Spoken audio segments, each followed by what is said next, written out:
One man has died. We have team coverage from the scene. We've been following this for hours now. We begin with Jason Wynn, who sets us up tonight. Jason. Emily, law enforcement and first responders are still asking folks to avoid the area unless they live here. And many of the residents that we spoke to this evening say they are now praying for that man's family who passed away in that plane crash. Now, let me set the scene for you right now. Right behind me, just through these houses here past this playground, is where one detective told me he believes that plane hit the top of that roof. We've been showing it to you since 4 o'clock. And then from that spot, he tells me that it then moved down, what he believes it then moved down and crashed into the townhouses just to our left here. And that's where we showed you a lot of the smoke and the damage there. And we were there when fire department and firefighters were putting the sheets over that plane. Now, another thing that I can tell you is there's a lot of investigators here. There's CSI here. We're still waiting on NTSB. And for more on that, I'm going to send this over to my colleague, Brittany Johnson. That's right, Jason. Within the last hour, we have confirmed the pilot, a 64-year-old man, did die from his injuries after his plane crashed in the middle of this Roy neighborhood. I want to step out of the way and show you the scene right behind me. This is where the plane went down, just beyond this police tape.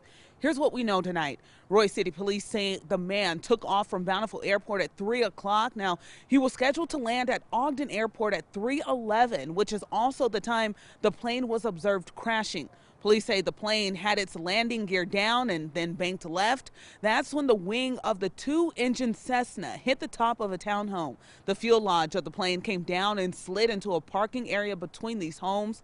Video from witnesses caught the aftermath here. Fausto Guerrero says people in the neighborhood ran for cover as explosions erupted in the air.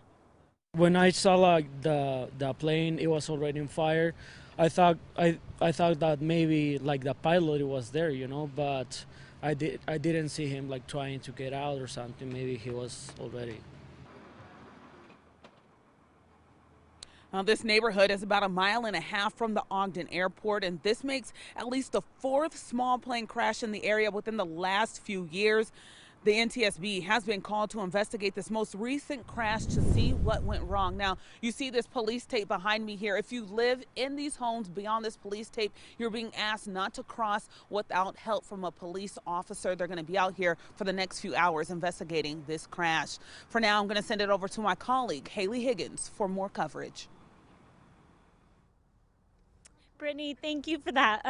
Right now, many people are shocked to hear about the aftermath and to see the damage that's caused by this plane crash. Now, take a look at this photo. It was taken right before the plane crash. Now, the woman we talked to who sent us this says it was actually sent to her by one of her friends who saw the Cessna plane right before it crashed.